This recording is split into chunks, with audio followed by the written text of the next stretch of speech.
Awareness, consciousness, energy और soul, इसमें क्या अंतर है?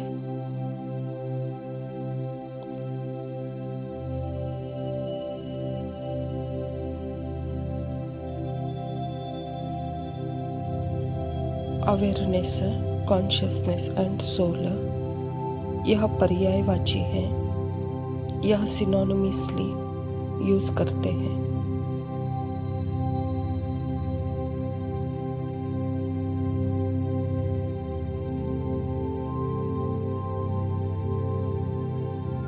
यहाँ पर्यायवाची की तरह यूज करते हैं। इसमें कोई फर्क नहीं है। यह अलग अलग समझाने का तरीका है। शब्द अलग है, भाव एक है।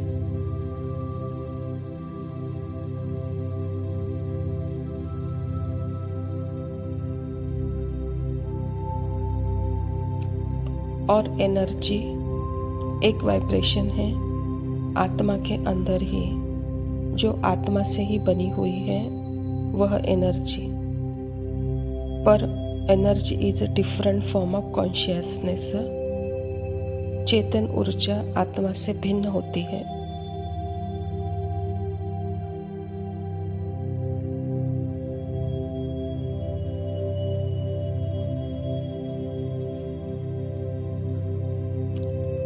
जैसे सागर और लहरें, सागर में पानी है और लहरें हैं, तो वह लहरें पानी से ही बनी हुई है।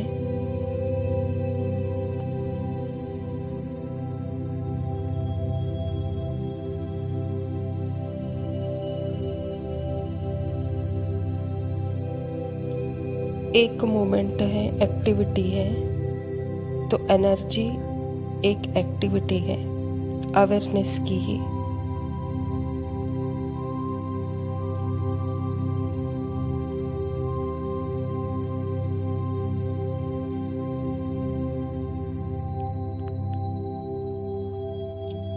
एनर्जी एक्टिविटी है, एंटिटी नहीं है। सेपरेट दूसरी कोई इकाई नहीं है, उसका कोई अस्तित्व नहीं है अवेयरनेस के बिना।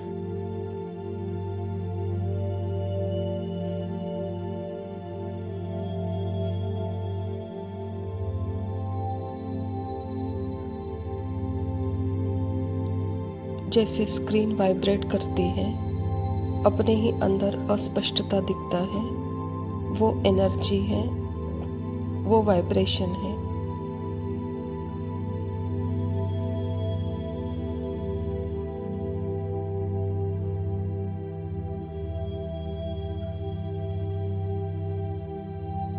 अवेयरनेस अपने आप में जब वाइब्रेट होती है तब माइंड एक्टिवेट होता है।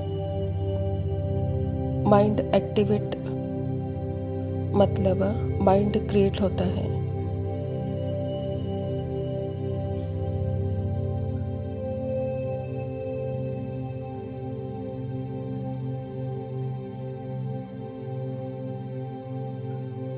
माइंड भी आत्मा ही है, पर जब मूवमेंट होता है आत्मा के अंदर, उसको हम बोलते हैं माइंड।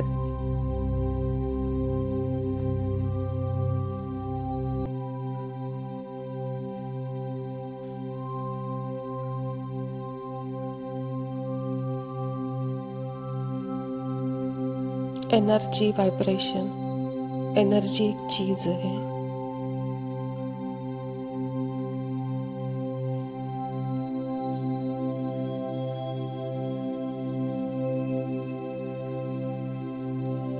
एक स्क्रीन है, वास्ट है, बहुत बड़ी है, कलरलेस है, स्टिल है, उस पर कोई मूवमेंट नहीं है, कोई अस्पष्टता नहीं है। जैसे ही देखते हैं हम सिर्फ उस स्क्रीन को, अभी कुछ स्टार्ट नहीं हुआ है उस पर, तो वो है अवेयरनेस, कॉन्शियसनेस, सोल।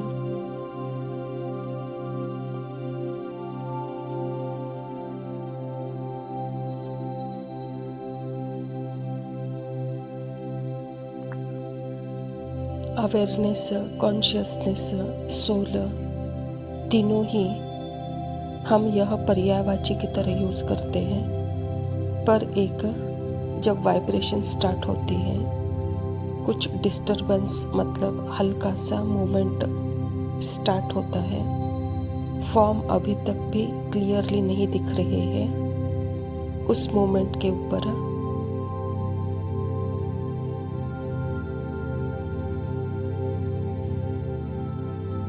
जस्ट एक मोमेंट स्टार्ट हुआ, उसको हम बोलते हैं एनर्जी, वाइब्रेशन।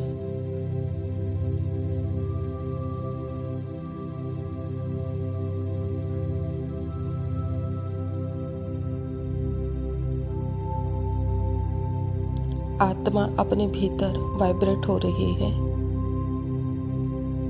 जब आत्मा के अंदर, अवेयरनेस के अंदर वाइब्रेशन होती है तो वहाँ माइंड एक्टिवेट होता है।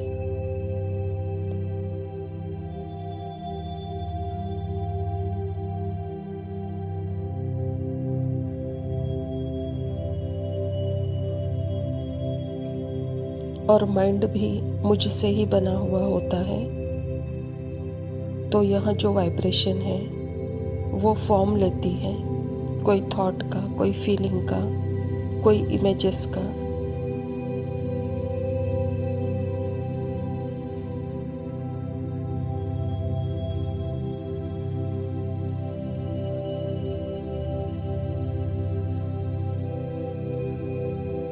बिकॉज यह एक एनर्जी है एंड हम उसको थॉट का रूप ले लेते हैं, उसको माइंड आगे आगे डिफरेंट फॉर्म्स लेते जाता है। एनर्जी ही अनेक रूपों में, भिन्न भिन्न रूपों में,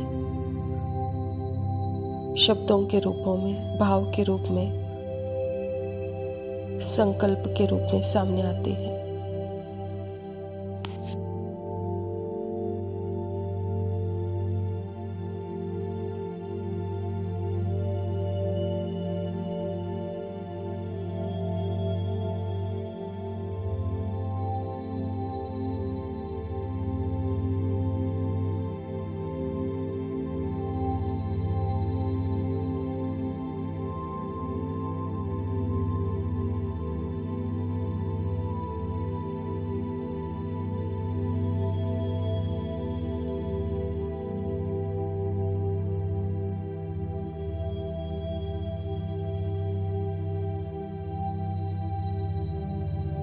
ओम शांति।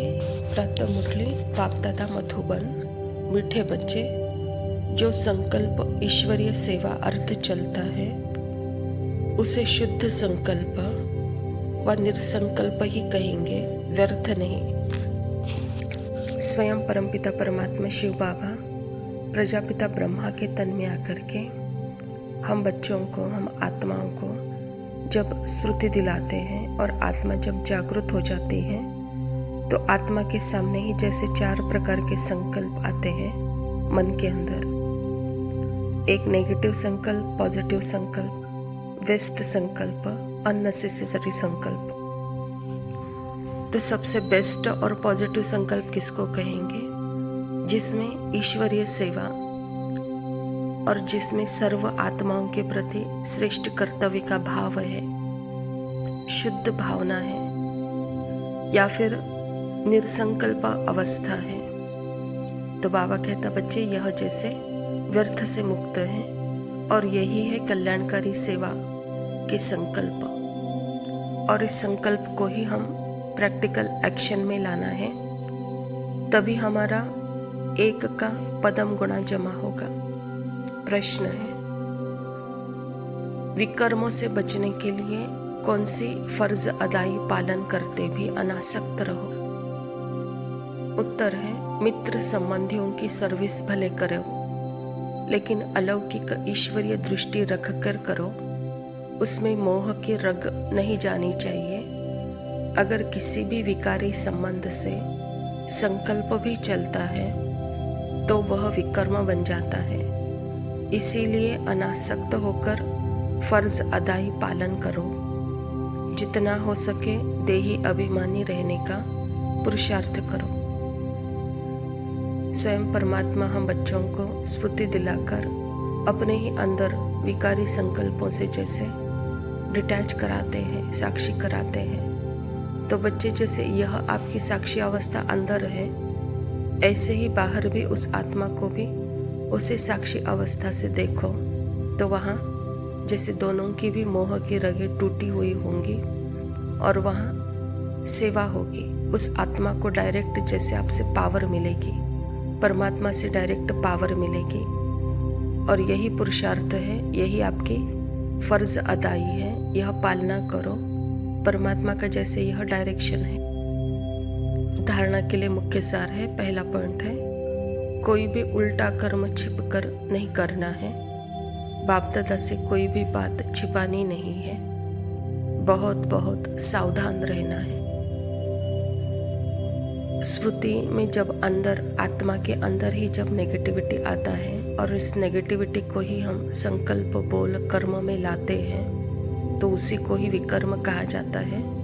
और यह विकर्म न आत्मा से छिप सका है, न परमात्मा से छिप सका है। तो वहाँ हमारा जैसे कि पाप बनता है, उस एक्शन में जैसे पदम गुणा मल्टीप्लाई होते गया है और उसका फल अवश्य ही सजा के रूप में मिलेगा। इसीलिए जो अच्छे संकल्प है उसका मल्टीप्लिकेशन करना है, उसको बढ़ाना है, उससे अपना भाग्य बनाना है। इसीलिए पॉजिटिव नेगेटिव इस दोनों को भी देखने की शक्ति आत्मा में है। और जो नेगेटिव को है समझो सामने भी आया तो वह क्लिकली चला जाएगा, फास्ट उसके सामने रह नहीं सकता। लेकिन जब पॉजिटिव संकल्प आता है, विश्व कल्याण अर्थ सेवा अर्थ आता है, तो हम उसको एक्शन में लाना है, तभी हमारा जमा का खाता बढ़ेगा। दूसरा पॉइंट है, स्टूडेंट शोज मास्टर। जो पढ़ा है वह दूसरों को पढ़ाना है। एवर हैप्पी गॉड के बच्चे हैं, इसी स्मृति से अपना अपार खुशी में रहना है। जैसे सन शोज फादर कहते हैं, ऐसे स्टूडेंट शोज मास्टर। परमात्मा पिता हमारा शिक्षक है तो हम उसके स्टूडेंट हैं, तो टीचर का स्टूडेंट शो करना है। तो बाबा कहता बच्चे कैसे शो करो, सदा एवर हैप्पी बन करके, सदा स्मृति में रहकर खुशी का शो करो, कहता बाबा। वरदान है, विकारों रूपी सांप को भी शैया बनाने वाले विष्णु के समान सदा विजयी निश्चिंत भव। बाबा कहता जैसे विष्णु कोई शेष शैया दिखाते हैं, यह आप विजयी बच्चों के सहज योगी जीवन का यादगार है। सहज योग द्वारा विकारों रूपी सांप भी अधीन हो जाता है। जो बच्चे विकारी रूपी सांपों पर विजय प्राप्त कर लेते हैं, उन्हें आराम की शैया बना लेते हैं, वह सदा विष्णु के समान हर्षित और निश्चिंत रहते हैं। तो सदा यह चित्र अपने सामने रखो कि विकारों के अधीन किया हुआ मैं अधिकारी हूँ। आत्मा सदा आराम की स्थिति में निश्चिंत है। जैसे सागर में ही सागर से ही बनी हुई लहरें, जो कि वह तूफान का रूप ले ली है, लेकिन फिर भी वो सागर से ही बनी हुई है। सागर को कोई उसका इफेक्ट नहीं होता है। ऐसे ही आत्मा के अंदर आत्मा से ही बनी हुई संकल्प, जो कि नेगेटिव का वह तूफान ले ली है, लेकिन उसको भी अगर मैं साक्षी होकर देखती हूँ तो उसका इफेक्ट मुझे नहीं होगा। तो इसको ही बाबा कहता बच्चे विष्णु की शेष शैया। विकारी शेष शैया पर विष्णु सदा निश्चिंत और हर्षित मुख दिखाया गया है। यह है विजय का प्रतीक। जैसे विकारों रूपी सांपों पर विजय प्राप्त कर लिया है, नेगेटिविटी पर विजय प्राप्त कर लिया है। यह आपकी स्थिति का गायन है, कहता बाबा। स्लोगन है, बालक और मालिकपन के बैलेंस से प्लान को प्रैक्टिकल में लाओ। बाबा कहता कब बालक बनना है और कब मालिक बनना है। जब परमात्मा की बात सुननी है तो बालक बनना है और मालिक बन करके अपने मन बुद्धि संस्कार कर्मेंद्रियों को ऑर्डर प्रमाण चलाना है। ये दोनों को भी प्रैक्टिकल में जब लाएंगे तो बैलेंस से ब्लेसिंग मिलेगी। अच्छा मीठे मीठे सिखे रहते बच्चों प्रति माता पिता बाप दादा का याद प्यार और गुड मॉर्निंग। रूहानी बाप की रूहानी बच्चों को नमस्ते।